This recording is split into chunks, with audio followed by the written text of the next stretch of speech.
Hello everyone. I think we should start. Hello everyone. I'm Tuba Khurshid, Ambassador of GCMR Kyrgyzstan and National Representative of Student Network Organization Kyrgyzstan. I cordially welcome you to the third webinar, Literature Search and Reference Management of ABCF Research. ABCF Research is a series of 4 webinars designed to encourage students to kickstart their research journey. These sessions are organized by GCMR Kyrgyzstan in collaboration with SNO Kyrgyzstan. GCMR Kyrgyzstan is the Kyrgyzstan group of the Global Consortium of Medical Education and Research. Basically, it is a student-oriented organization that promotes global networking among undergraduate medical students to help achieve a consortium of research-oriented minds that can help each other through intellect and resources. Student Network Organization is a network of health students who work to promote health equity in education and healthcare through intercultural and multidisciplinary collaboration with the goal of universal healthcare construction. If you want to know more about the organizations or be a part of them, please drop a mail at the email addresses that will be shared in the chat box. Also, the membership form for GCMR Kyrgyzstan, GCMR India, and GCMR Pakistan will be shared in the chat box. Now let's proceed. I'd like to welcome our speaker, Dr. Rupali Sachdev. She is a self-motivated medical intern who graduated from Grant Medical College and Sir J.J. Group of Hospitals, securing distinction in pediatrics in her final year. She's academically oriented, enthusiastic, and a team player. With experience in research, medical technology, public speaking, designing, and social service. With a diverse range of research publications to her name, she is also the author of several articles that have bagged distinguished awards in several editions of Lexicon. In addition to being the Vice President of Globalization for GCMER, she is also an active member of several other organizations like IFMSA, AMSA, GSN, MSAI, to name a few, exhibiting her exemplary leadership qualities. On the non-academic front, she harbors a deep interest in traveling, art, reading, writing, gaming, community involvement, and volunteer work. Ma'am, it's an honor to have you here. Dear participants, please keep yourself muted to avoid any disturbance. If you have questions, type them in the chat box at the end. All your doubts will be cleared. Also, the post-event form will be shared towards the end of the session. Please make sure that you fill it to mark your attendance, as only those who have filled the form would be given certificates. Ma'am, the stage is all yours now. Thank you for the wonderful introduction, Toba. That was great. And welcome, everyone. Thank you for joining us for the third session. And I hope you learned something. And I would like to keep the session as interactive as possible because literature search can get a little dull, but I want to make it fun for you guys. And hopefully you guys will participate as well. So I'll just share my presentation. Before I begin, can I just have a general idea of how many of you have experience or have published research before? If you have, you can put it in the chat box. You can put a yes. If you haven't, you can put a no. So if you have any previous idea or if you have any publications, okay.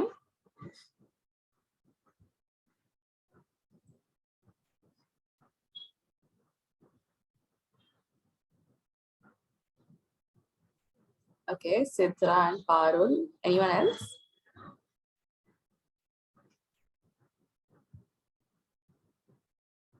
Okay. So I will share my presentation, and if at any point you have any questions, you can feel free to ask me to repeat or to go a little slower and things like that. Okay. So the idea is that we have to understand what we're trying to achieve when we're doing literature search, because there is so much medical literature out there, and there is so many papers, so many books, and everything from websites to blogs. And the more and more popular healthcare gets as a topic, especially after the pandemic, the more content is being created and the more literature is out there. So how do you make sure that you can stay organized, and how can you make sure that you have it all consolidated in one place in order to make your papers more effective? And from where do you start? So we'll be covering literature search and reference management, where you can see that a literature search is basically just a way to be organized. That's it. And in that way, we can find whatever content we need in order to write new papers. So can anyone tell me if you know about any sources of literature? Like, where can you get your information from? You can put it in the chat box or you can unmute yourself.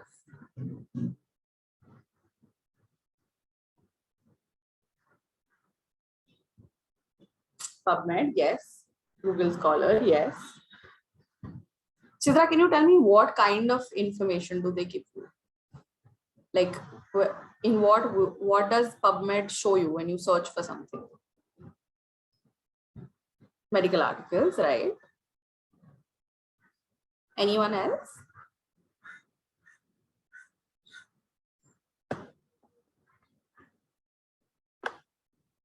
Okay. So as Sidra very rightly mentioned, yes, we have medical articles, which are a source of literature, which you would also be publishing. So there are actually different kinds of sources. The first one being primary literature, where you have, say, your research papers, your original articles, you have your dissertations, which you do when you're doing a PhD, you have your thesis. So even conferences put out their own journals, or they put out, these brochure sort of things where they publish the papers that have been presented at their conferences. So things like that. The sources would be a journal like New English Journal of Medicine, or JAMA, which is Journal of American Medical Association, and things like that.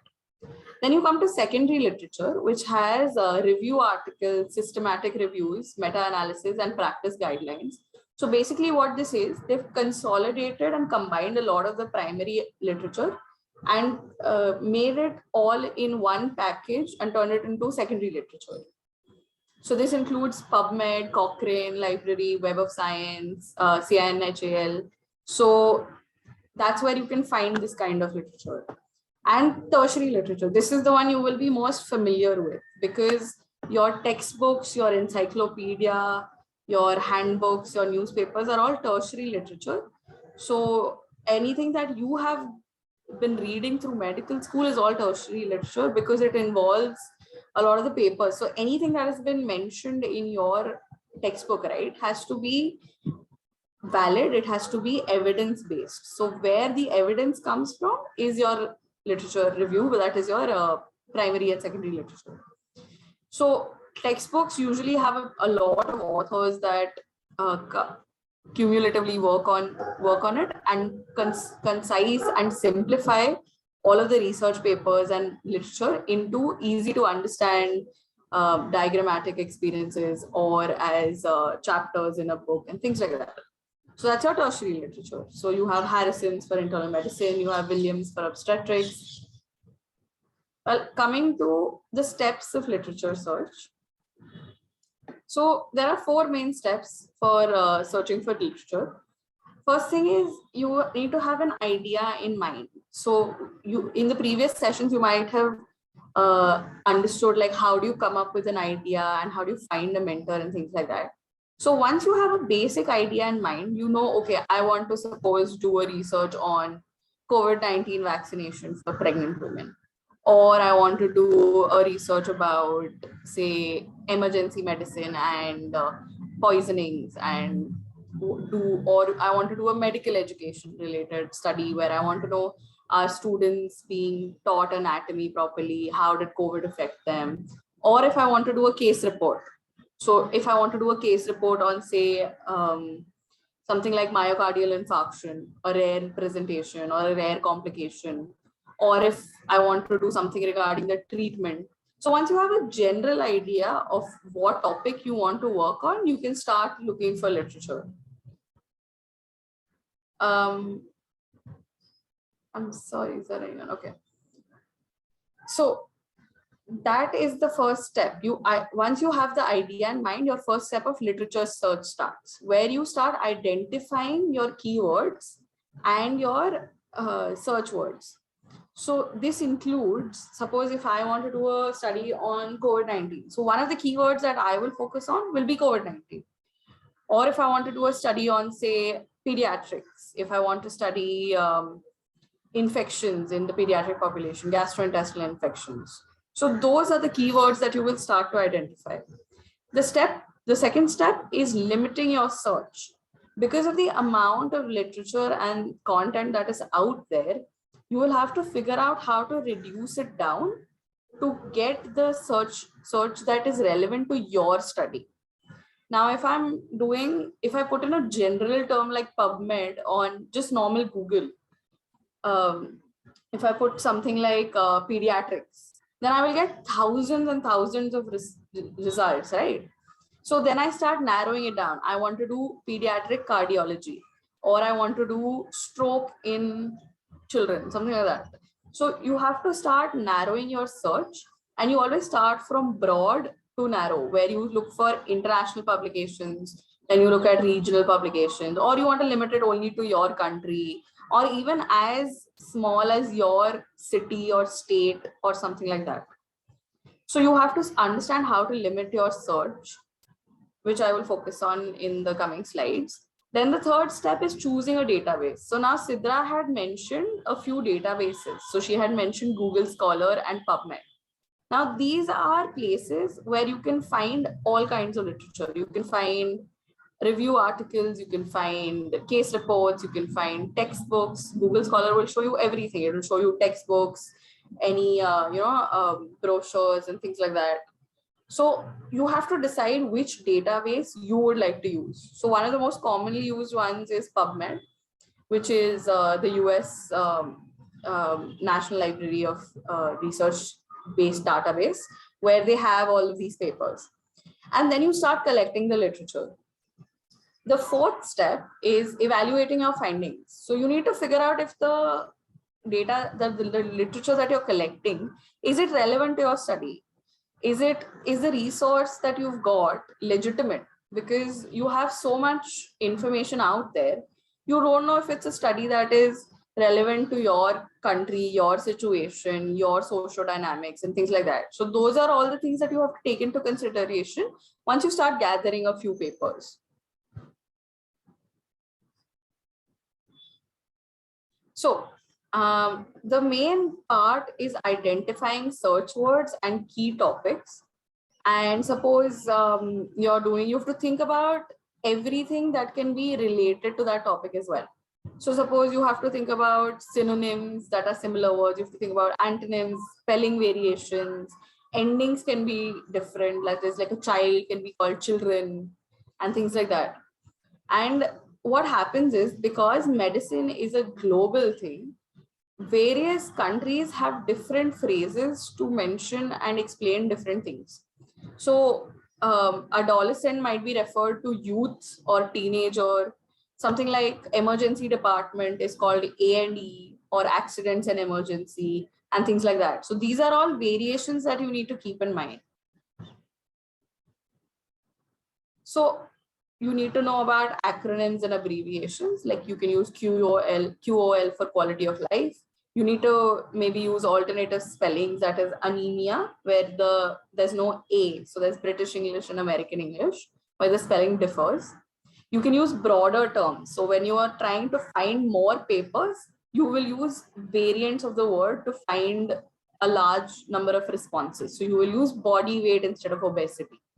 You can also, when you're trying to now go from a wider perspective to a narrower one, you use narrower terms, like you use melanoma for cancer, because for a lay person, they are not likely to mention melanoma. They're likely to say cancer. So your results will be a lot more and a lot more wide. Like you will get all kinds of cancer and not just the one that you're looking for. So again, as I mentioned, there's difference of terminologies across countries, A&E and emergency room. You have difference in spellings. You have old words, old phrases, especially with a lot of syndromes, clinical syndromes that are named after scientists. and what their actual name is according to the pathophysiology of the condition, those can be different as well. So like Mongolism for Down syndrome and things like that.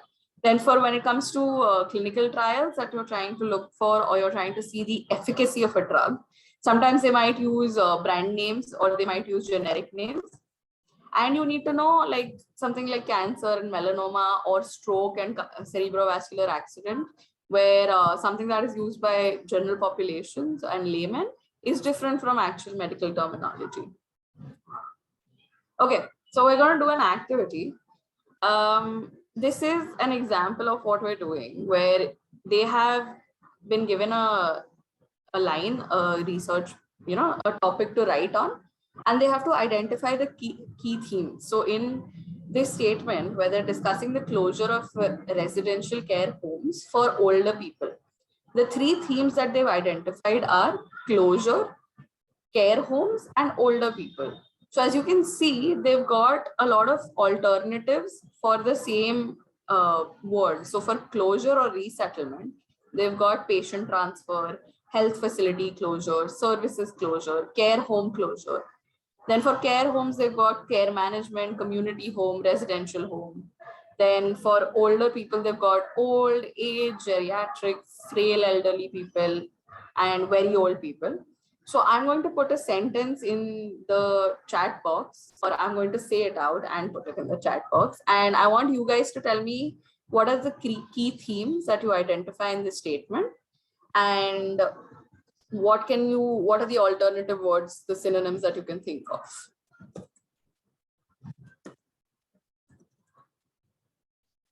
So is COVID-19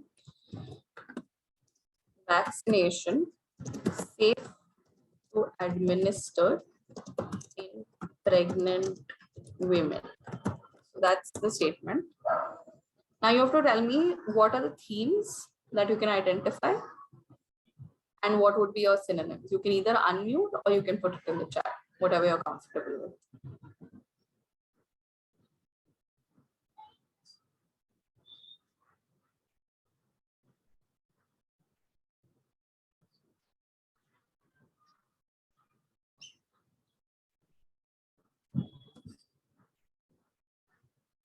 You can take your time. I'll give you guys a minute or so.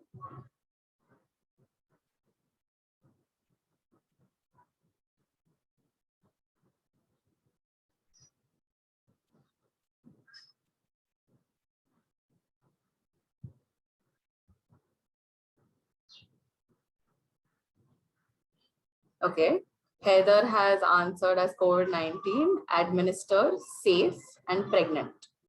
Right, so you're getting it. So you're on the right track. So COVID-19, yes. Can you administer it? Yes. So can you give it to the patients? Can you give it, like, will you think of other synonyms for administer? Is it safe?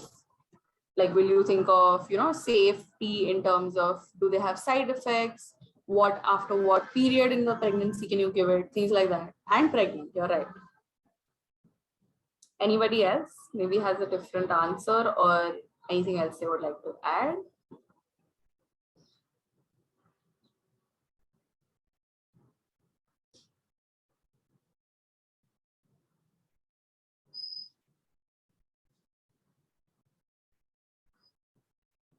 Okay, good. So I can see that you're getting the track. You're getting on the right track. So themes, COVID-19, vaccination, good. Pregnant women, alternatives, pandemic, yes.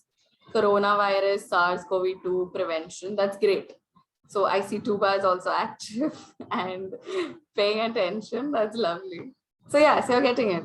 You have to start identifying synonyms for those words when you're actually searching for the papers that are relevant to your study.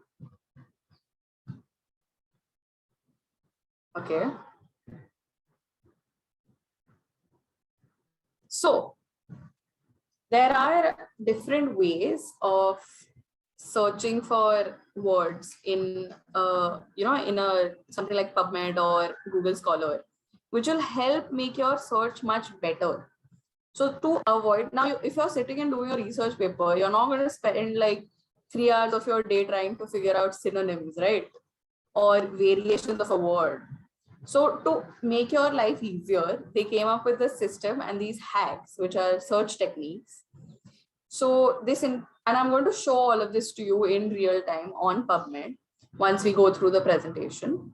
So there's something called Mesh, which is a database essentially as a thesaurus, where I put in COVID-19, is going to show me all the relevant words that are related to COVID-19. Right? This is what we did. This was what our activity was. But instead of doing it manually, the software does it for you. And when you're searching for a paper in PubMed, you can use a thing called truncation, where you find variations of the same word. Now, when we looked at the activity, when we saw the different words for care home, instead of having to sit and do that manually, PubMed will do that for you. If you put a asterisk next to the word. So for intubation, I will use a shortened version, that is BAT. So it will show me intubate, intubated, and intubation. Any paper that has these words.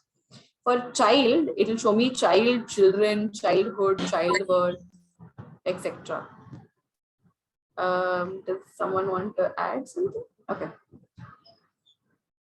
Then the other methods are, you can use quotation marks, where if two words are meant to be searched for together. So it's a phrase that is used in the same order. So if I want to search for pain management, if I put it in PubMed, it'll show me without the quotation marks. It'll either show me all the papers that contain pain, it'll show me papers that contain management, but none of the papers will, or it won't show me papers as, at the top of the search that have both the words together. So to avoid that, we put them in quotation marks so that both the words come together. And then you have something called Boolean operators, where you use and, or, and not to arrange the words in a sequence in order to get a specific kind of result. So when you want to suppose search for COVID-19 and pregnant women, these are the only papers that I want to look for. So that's where I use and. It will narrow down your search because you are searching for two sets and you're only looking for the parts that intersect. You can use an or where you're using synonyms. So if I want to search for all the papers that mention child or children, so I will put an or. So it will make your search bigger. You will get more results. You use the phrase not, and all of these are to be put in capitals. You use not to remove certain terms. So now if I'm looking for emergency medicine, not outpatient department, right? Not OPD. So that's where I want to remove all the studies that mention outpatient department when it shows me the search results for emergency medicine. Is it okay with you? Like, are you guys following? If you want me to slow down, feel free to stop me. Okay, so this is what I had mentioned before. You need to limit your search. The language of publication, if you're planning to write in English, can be English only. The publication type. Now, suppose if I'm doing a case report and I want to see if this condition that I think is rare, are there any other case reports related to this, or has there already been a lot of publications regarding this topic? So then I will limit my research only to previous case reports, because I want my case report to be unique and different and not something that has been, published before repeatedly. Or if I'm doing a systematic review and meta-analysis, then I will only look for studies that are relevant to that and which fit my criteria, my inclusion and exclusion criteria, things like that. So you have to limit it to your publication type.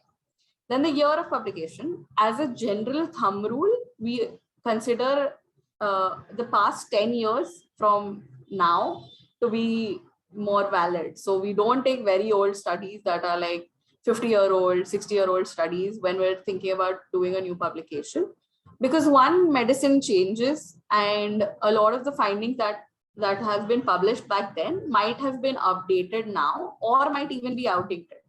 So we always look for newer studies with a thumb rule of 10 years, but you can obviously always expand it.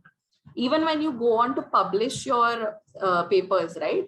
you might get feedback from the journal saying, can you put in a lot more references that are newer, that are, of the past 5 years or the past 10 years, because those papers would have more value. That is newer research that has come out. Then age group. Now, if I want to do a study in pediatrics, I will only generally look for papers that are relevant to children. Or if I want to do a study in geriatrics, so I will look for papers that have been published relevant to older age groups. And country of origin. So when you're looking at country of origin, suppose you're doing a study in your university regarding the prevalence of stress in medical students. So you will start at a very broad level. You will look at stress in medical students globally. Then you will narrow it down to your country. Okay, so then suppose you find out that 70% of medical students are stressed globally. Is that statistic relevant in my country? Maybe my education system is better and they are not as stressed. Maybe it's only 50%. Or maybe my education system is a lot more stressful with a lot of exams. So maybe they're more stressed. And then you narrow it down to your state, your university.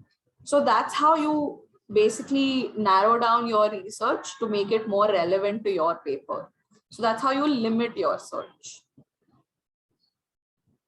Now, choosing a database, there are multiple databases available that will show you tons and tons of research papers. So the most popular one is PubMed. And that is also what they mean when they ask you, do you have a PubMed indexed publication? Which means, does it show up when I look up on PubMed or not?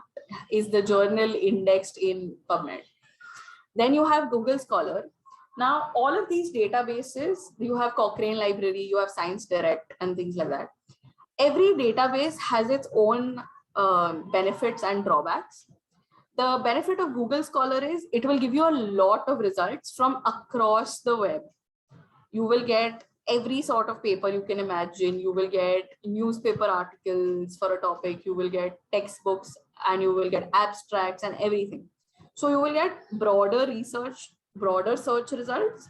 Whereas for Cochrane is generally used for systematic reviews and meta-analysis. And PubMed will give you more specific journals that are only indexed in PubMed. So something like NAGM or JAMA and even journals that are relevant in your country that have been indexed in PubMed. So how do you use PubMed effectively? So I'm going to show you a little tutorial. For those of you who have experience in research will know how to use it, obviously, but for those who are beginners, I think it's better if I show it to you rather than going and reading a presentation. So I'll give you a little tutorial. Let me just share my screen.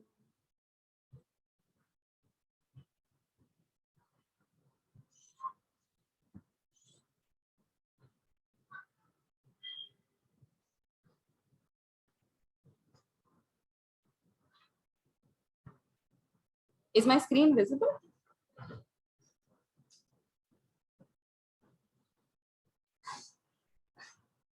Can you guys see the PubMed website?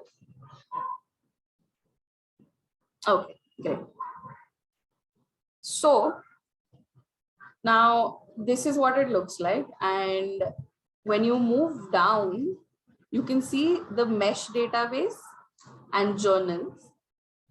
So when you go into mesh, it'll show you the search engine. It'll show you the mesh search engine. So suppose I want to do a study in COVID-19. That's the easiest topic to think of. I'm going to put COVID in my search and it'll show you a definition. So you know that this is what I'm looking for. It'll explain it to you. So COVID-19 is a viral disorder characterized by high fever, etc., etc. So I click on this. And then it shows me subheading. So now what do I want to know about it? Do I want to know microbiology? Do I want to know pathophysiology? And then it shows me every word that is related to COVID-19. And you can see that it's a lot. So those were the synonyms that we were trying to come up with.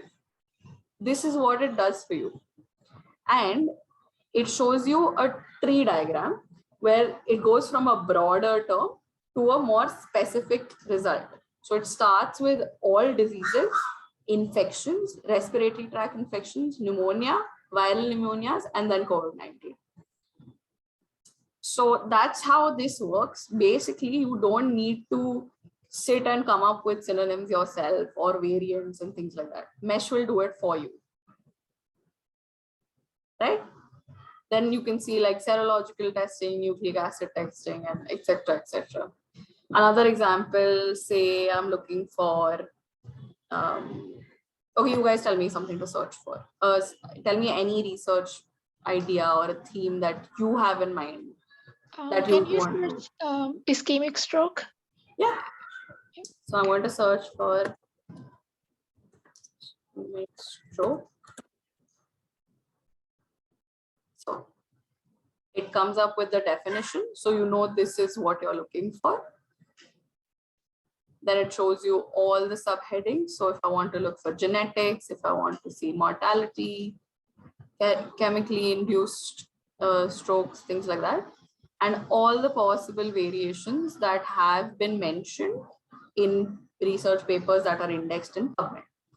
And then, so now you can see how the phrase has changed. So like, you know how older words and newer phrases came in. So that way it shows brain ischemia from 1963 to 2020, and also stroke from 1963 to 2020. So it starts with diseases, nervous system, central nervous system, cardiovascular, stroke, and then the types of stroke. You have ischemic, embolic, thrombotic, things like that. So do you guys get it? Like, this is what it does for you. Anyone else wants me to search for something else? You want to see cool search results? Then you can mention a word. Okay, maybe let's do, say, if you want to search for child, okay, or pediatrics. So it defines what a child is. So a person from 6 to 12 years of age, and then it shows you all the categories. So person, age group, child, child preschool, things like that. Now going back to PubMed, I'll show you how to use the operators and how to classify your search. So you have to go into advanced, which is right below the search engine. And now suppose I want to search for, let's see, let's search for stroke. So now I wanted to specifically search for the phrase stroke. We'll add this. And I wanted to search for, say, stroke in children. So I'll put child and I'll put an asterisk. So it will look for variants of the word as well. So it will look for children and things like that. I will add this with an and, because I wanted to look for any paper publication that consists of both stroke and child. And suppose I wanted to look for a specific country. Now if I put in India, right? We'll add it with an and now we will. So first you will search for it.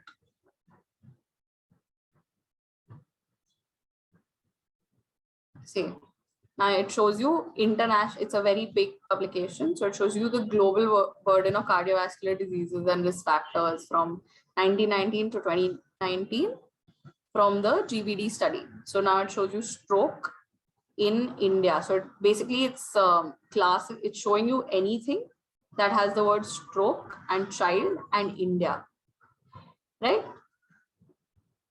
So neurological complications of COVID-19. Now I think this is not specific enough. I want to make it a little more specific. So I'm going to add stroke. Oops. Stroke and child and India. But I only wanted to search for papers which have these words in the title. So I know that it's the content of the paper is going to be very relevant to what I'm searching for, because it mentions it in the title itself. So let's see what we get.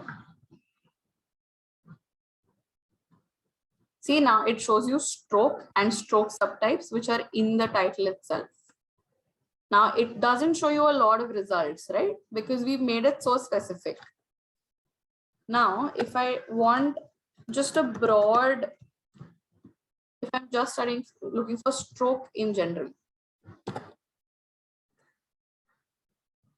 I want a large number of responses, then I'll just look for stroke and I get 300,000 results where you have every possible type of stroke that has been mentioned.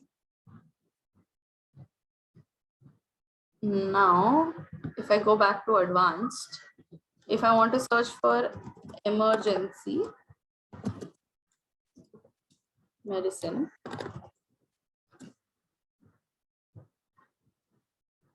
and I want to add the phrase, say, again, I'll add stroke to it itself. Let's see what. Pediatric stroke, diagnosis and management in the emergency department. Now it will show you things that have stroke in it and emergency department. So are you guys understanding how it works? It's very easy to pick up. The more you use PubMed, the easier it will become for you to find things. Now, if I want to look for papers that have only been published in the past 10 years, so then I can put a filter that will look for newer papers that have been published in the past 10 years. Now, if I only want to look for, say, clinical trials, then I'll put another filter. So this way, as you see, the number of results is reducing. That means your search is getting more and more narrow. Okay. Let's see if I want to do a study on, if you guys have any ideas, if you're working on any projects or any specialty, let me know. We can do a search for that. You can put it in the chat.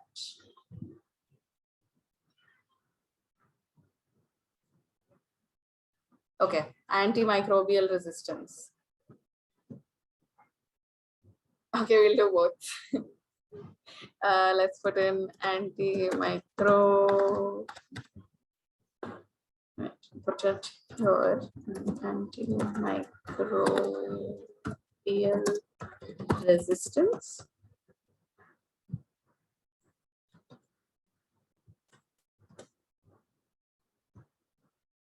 I'm going to add this. We'll go from broad to narrow.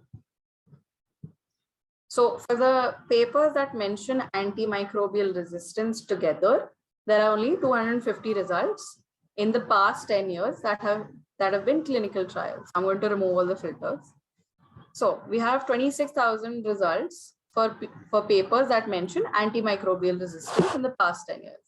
What you can also see is a trend that in suppose the past 15 years, more and more publications have been coming out about this topic. That means it's a topic that more researchers and public in general is focusing on. Tenzin has a good question. I'll get to that, Tenzin. Okay, now if I go into advanced search and if I suppose want to look for, again, I want to do antimicrobial resistance. Oops. Second.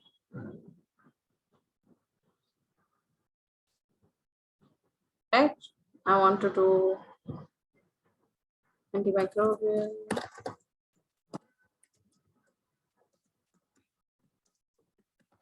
resistance, and now I want to do it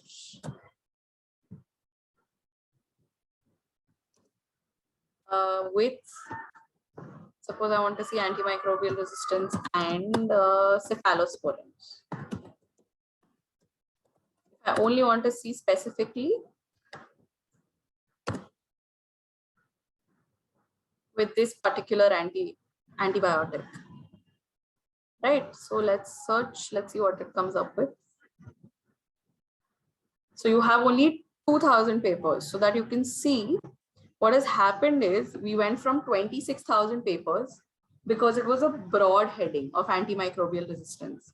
Now, since we've put it down to only cephalosporin, we will get less papers. So that is your narrowing your search. Okay, so I hope you guys are getting it. This will basically help you understand how your search is supposed to go about. Let's see the next topic.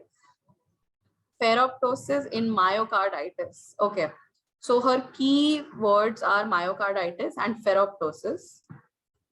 So let's go to mesh first. Let's see what mesh comes up with when we go to myocarditis.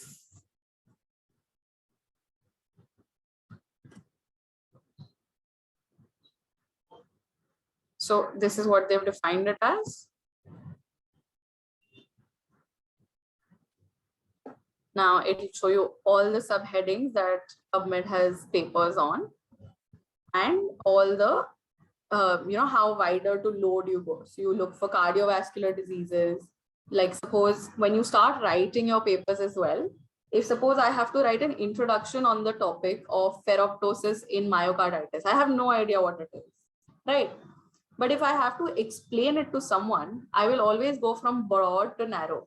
So I will mention something like the burden of cardiovascular diseases in my globally has increased, say, over the past 20 years, right? So I will need, if I'm saying this statement, I will need to verify, to back it up with a research paper. Then I will narrow it down to, okay, but myocarditis, we have also seen that myocarditis is on the rise in my country. Again, this will have to be backed up by a research paper.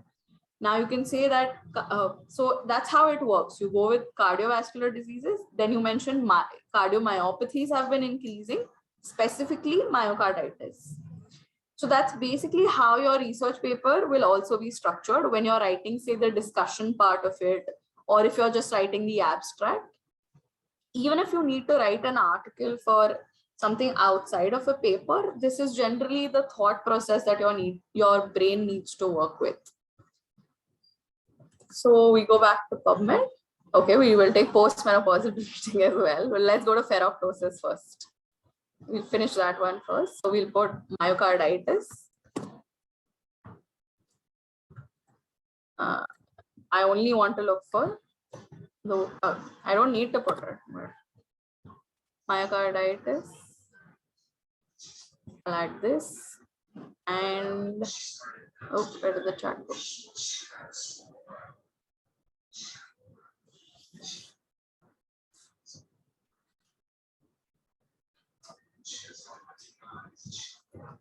Just give me a second.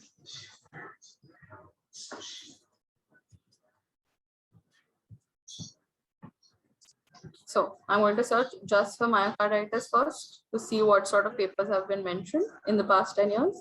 So we have a lot of viral myocarditis, acute myocarditis, etc., etc. And then if I put it manually, and ferroptosis.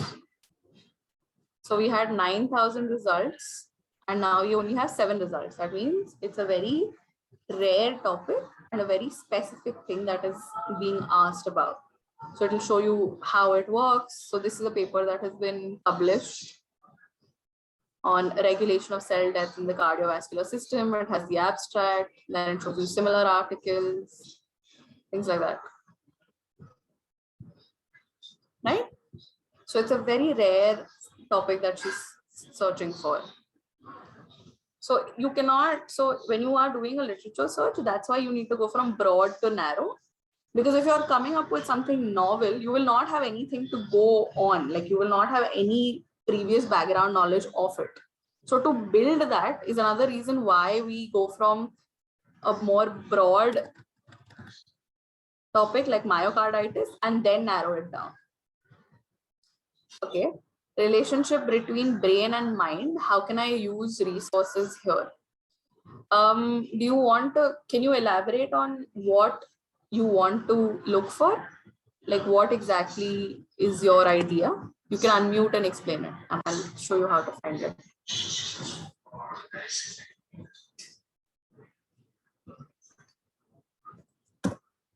And then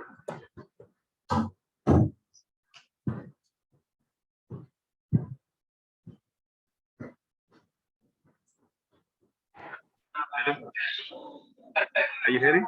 yeah, I can hear you. Actually, I'm mind is brain relationship since goes in there, but I cannot give the exact thing. Tenzin, your voice is breaking. Do you mind typing it in the chat? Can I write? Yeah.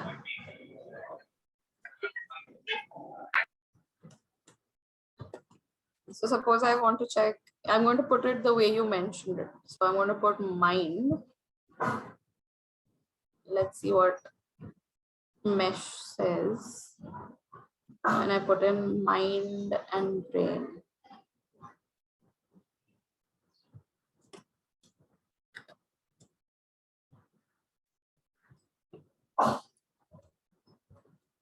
So now mesh is giving you a lot of different words. You have to figure out if this is the word that you're looking for. So it shows you the theory of mind properties. Okay. So the ability to attribute mental stress to self and others. So deficit in the theory of mind. Okay. So this is what it's explaining to you. So it comes under psychiatry and psychological phenomena. And then you have the theory of mind. Then if suppose you're using mind, brain. So it doesn't find it if you search for it like this in mesh, because it's not a consolidated term. But if you search for brain, that is the anatomical organ, it's going to show you the definition. And then it's going to show you how broad the search is, and then how do you narrow it down. So you will have to start from nervous system, then coming to the relation of body and mind, right? If I want to now, this is the mesh terms. If I want to search for papers that mention the phrase mind, let's see, let's go here. I'm going to put in mind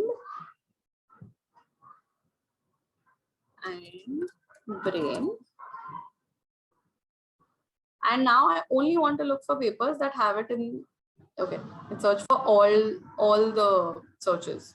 So now it's got 21,000 results, which are based on papers that mention the words mind and brain.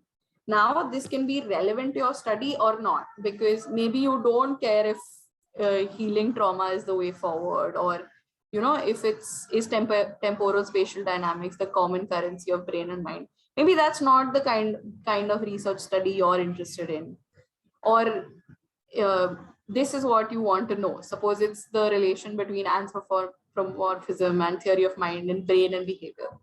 So this is how you look for it. Now suppose you've got this paper which is very relevant to what you're looking for, right? Where you're trying to find the relationship between mind and brain. So you would go and look for the full text.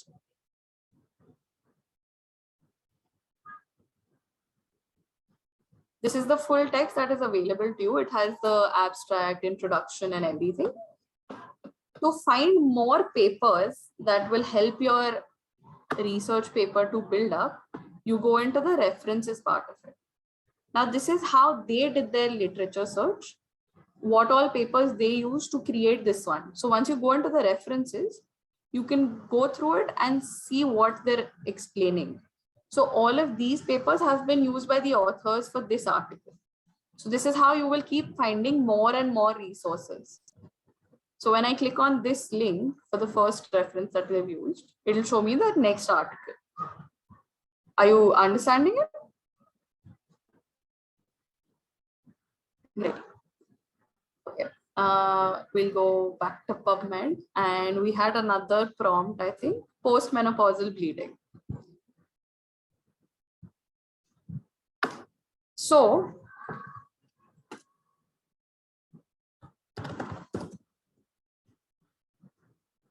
I want to look for, so if I'm going to put in the phrase postmenopausal bleeding, just like this, it's going to show me a lot of random responses. I'll show that to you as well. Without the quotation marks, if I just put in postmenopausal bleeding, what do I see?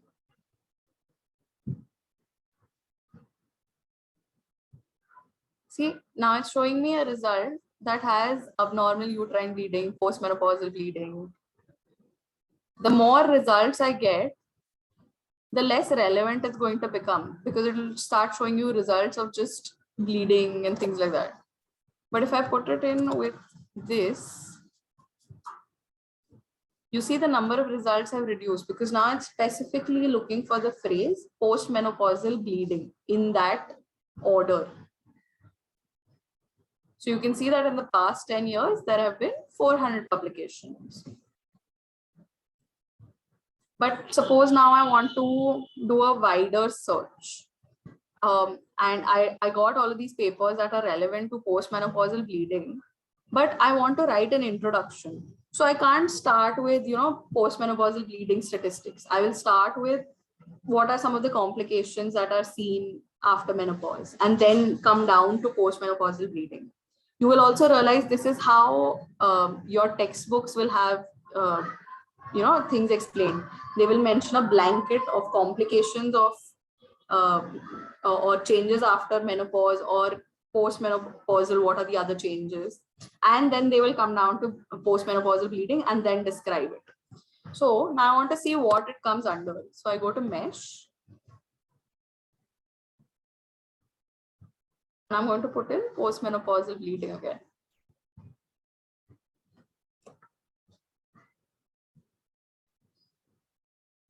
Okay. Let me see what the issue is. So postmenopause. So now you can see all the things that are relevant to it. So postmenopause, if you search for postmenopausal period, you can search for period, for things like that. So you will search, you will go from a reproductive perspective to defining what menopause is, and then to complications or conditions seen in postmenopausal phase, and then coming to postmenopausal bleeding. So that's how your brain has to start working when it comes to writing a paper and doing the literature search. Okay, has everyone understood at least this much of what I'm explaining?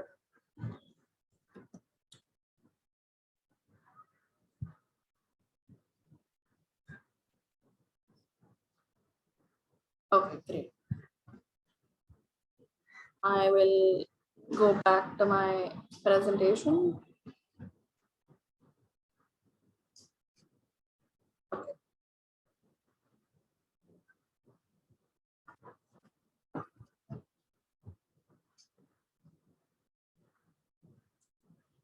Okay, so I hope by now you have understood a little bit about how to use PubMed.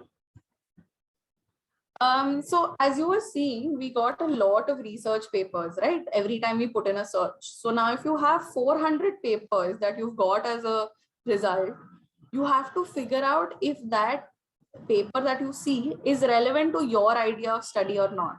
Like how Tenzin had mentioned that he wants to know about the relationship between mind and body. Now, the first paper one of the papers that we saw in the search result was relevant to trauma. Now, is that relevant to his study? Does he want to know about trauma and mind and body relation? Or is it something else that he's looking for? So you have to understand that all the literature that you get, not all of it is relevant to you. Do you need to change your search terms? So like when we put in postmenopausal bleeding, we didn't get a lot of responses, right? So then we had to go to mesh to figure out which category is it under. Or if I want to look for postmenopausal bleeding only in a specific country, women in a specific country, or if I want to look at it globally. So do I need to change my search terms? Do you need to change your search technique? So if I go to PubMed and if I put postmenopausal bleeding without the quotation marks, maybe I will not get search results that are as relevant to my study. Or do I need to add an operator? So all of this needs to be done when you started collecting the papers and once you started searching for them as well. Okay, now we'll move on to referencing. I'm going to go quick. There are different kinds of referencing and different styles. You have in medicine, you have American Psychological Association, that is APA. We have the Harvard format, we have MLA, Vancouver, and AGPS. You don't need to know the details of all of them. Frankly, at your level, it's not necessary for you to sit and manually cite your papers because there are tools to do it for you. And how do you identify references in a document? So like how we had opened one of the research papers that were relevant to mind and body. How do we look for a reference? How do I look for more literature that they have used? You will find the number in a superscripted format next to the word or next to the phrase that they mentioned, or you'll have them enclosed in brackets. So tools for managing references. There are a lot of tools available, but these are the two most popular ones. So I'm going to cover these. You have Zotero and Mendeley. So I will give you a tutorial of those as well to make your life hopefully easier. So once you go to Mendeley, I'll leave this open so I can show it to you on this itself.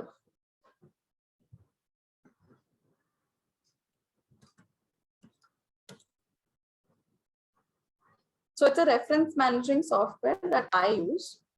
You create an account and you download the software. So once I have the desktop software, I'll show you what it looks like.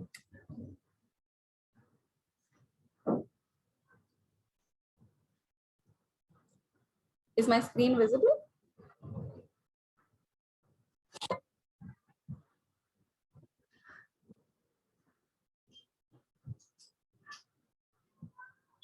Okay. So this is what Mendeley looks like. It's basically a library of all the research papers that you are reading and you want to keep for referencing later. So suppose I am writing a paper in anatomy. These are all the research papers that I had found relevant to my study and have been added to Mendeley. So suppose I want to, I'll show it to you on Tenzin's topic. So this is a paper that we found that is relevant to mind and behavior. Now, I want to add it to my library in order to be able to reference it later.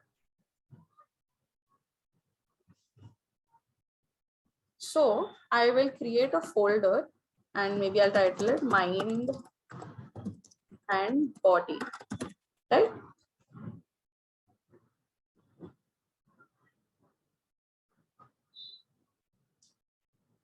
And I'm going to go to my website. And can you see the research paper here? You see the abstract and everything. So what the cool thing about Mendeley is, and other research and reference management tools, is you can add it as a bookmark. And when you click on you can add it as a bookmark and you can add it as a plugin to Google Chrome itself. So now all I did was click on the Mendeley logo here. And can you see journal article? It's basically mentioning the same title. And I can add it, either I can add it to my library or I can add it to the folder that I've created. So I'm going to add it to my library.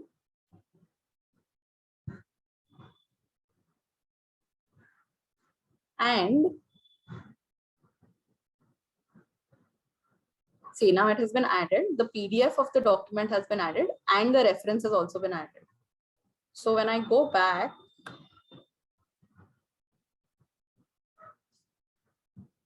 if I go back to Mendeley,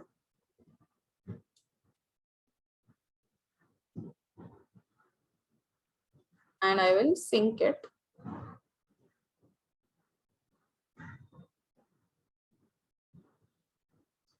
Can you see the first paper?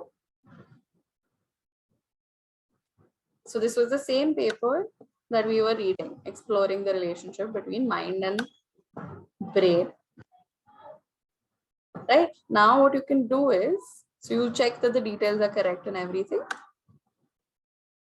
So it has the URL, it has the publisher and everything. And suppose I want to now cite it. I basically want to add it in my bibliography. So I will open a Google Doc.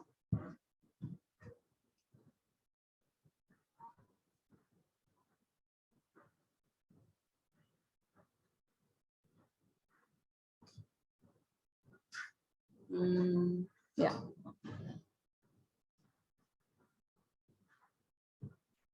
Okay. Now I have, so you can see it here. I want to,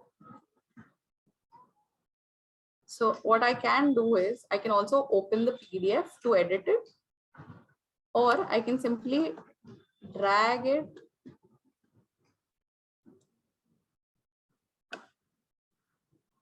it from my Mendeley onto my Google document. So I'll take it here, so it'll be easier for you to see. You guys can see my screen, right?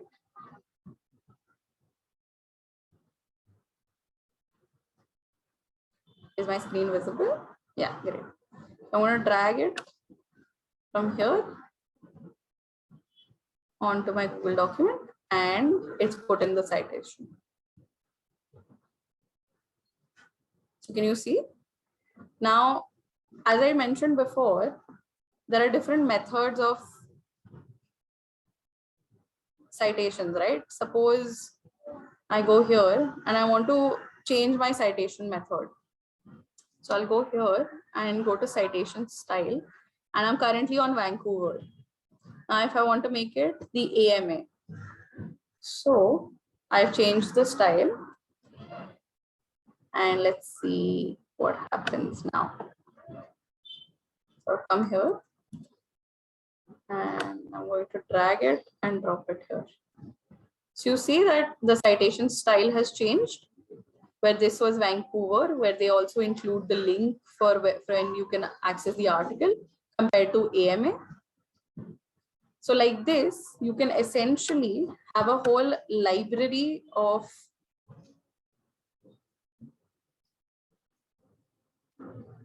you can have all your papers classified and added to this library according to the specific folders and cite them all at once. So your order of references and everything will get much easier for you to manage. You can do this manually also, of course, but this just makes your life much easier, especially if you're suppose working on different topics. And if you're working on multiple case papers, or if you're working on multiple research papers together, then keeping track of all these papers that you're going through, and especially when you're narrowing down the search, will become much easier.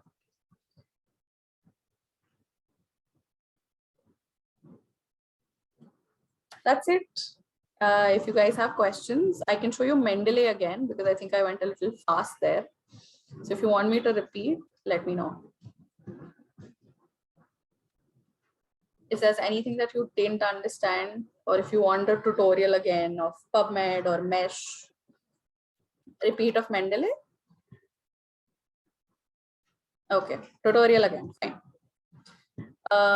We go to PubMed. I'm going to search for postmenopausal bleeding. Postmenopausal bleeding. Oops, sorry. Postmenopausal bleeding. Past 10 years. And this is the paper that I've found. So this is my paper. You can see everything. Another way for citations is you can do it from PubMed itself, which is a good thing if Mendeley is too complicated for you. So you can just go here and click on the format if you want APA, AMA, and just copy paste it. So you can basically just Control-C and copy and paste it onto your document. But again, the issue is it only has limited formats. Whereas when you go to Mendeley, or even if you use an online citation service, then you can change the format. So this is my research paper. I want to add it to Mendeley. So either I can use it here, I can send it from here, or I just need to click on my web plugin, which is a lot faster. Okay, so it cannot find the PDF because this article is not free to read. It has a paywall in front of it. That means the only way you can access the PDF is by paying for it. So that's fine. I still want to add it to my library. Now, let's see if I can view it.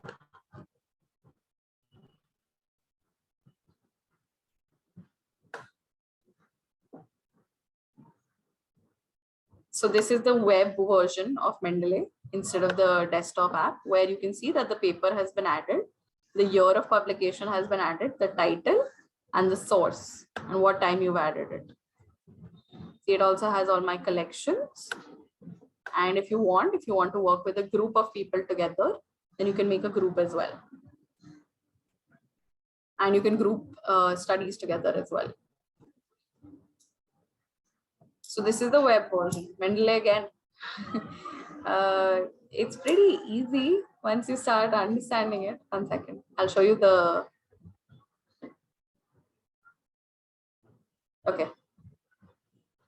So I'm going to click on sync, which is basically refreshing. And I will go to recently added. Can you guys see? Sarin, Shung, Ibrahimovitz, Aaron, postmenopausal bleeding 2022. Details are correct. It has the abstract, anything else that you need to read. It has the URL in case you need to go to that again, and you can add notes about it. Did you guys understand it now?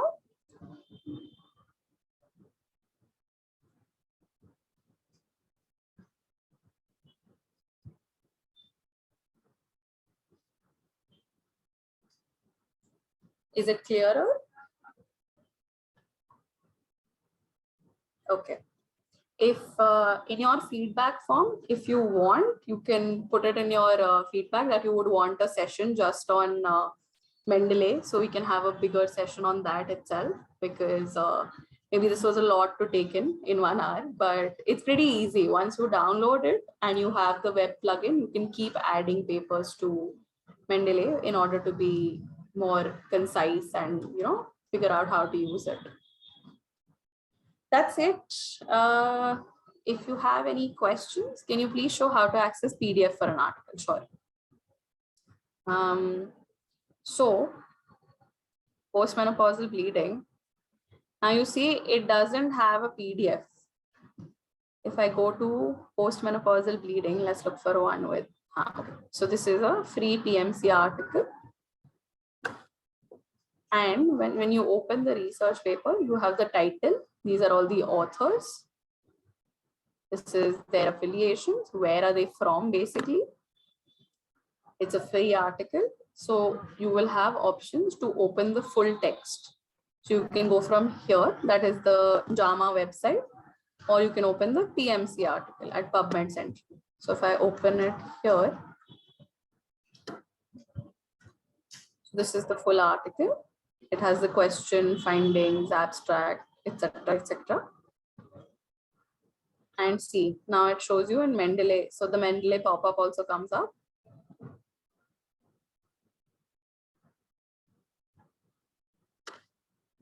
And it shows you the PDF. So I can add it from here, or I can go back here and click on my little logo.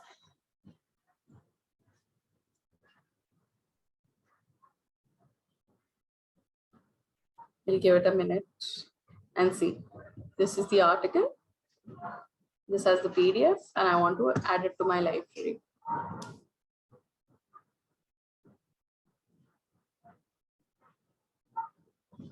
So it has added both the PDF and the reference. Now let's go back to Mendeley and check. I'm going to sync it again.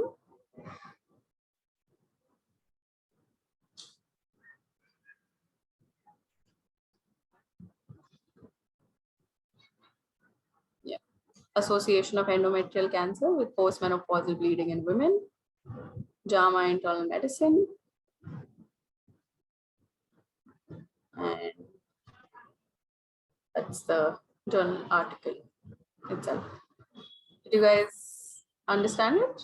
One more session on Mendeley? Sure. You can just put it in the feedback form. I'll be happy to take it.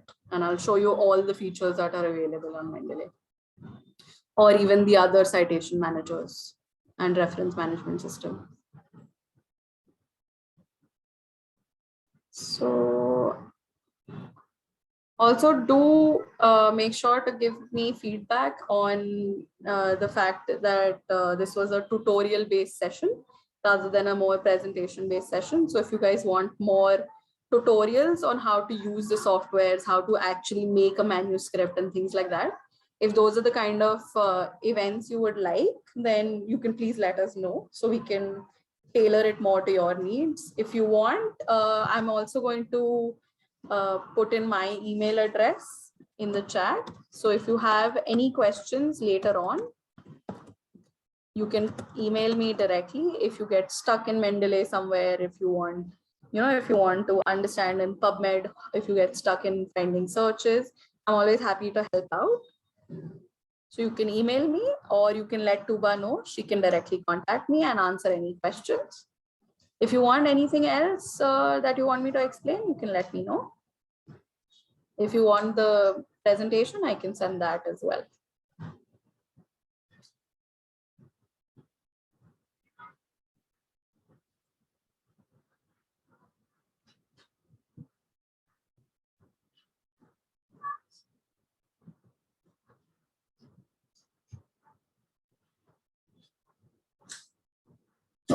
Dark. It's really late in the evening, but that's it. Thank you very much. If you have no further questions. Thank you so much, ma'am. That was a very enlightening session. Wait a minute.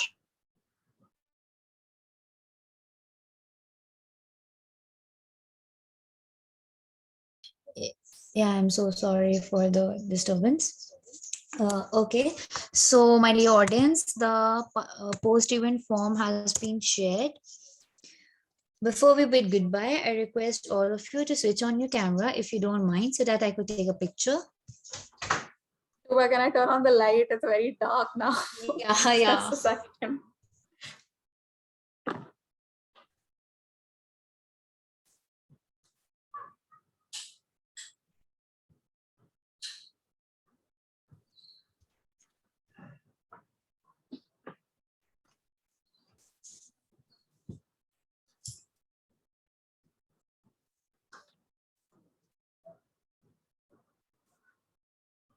Hi, everyone. Smile.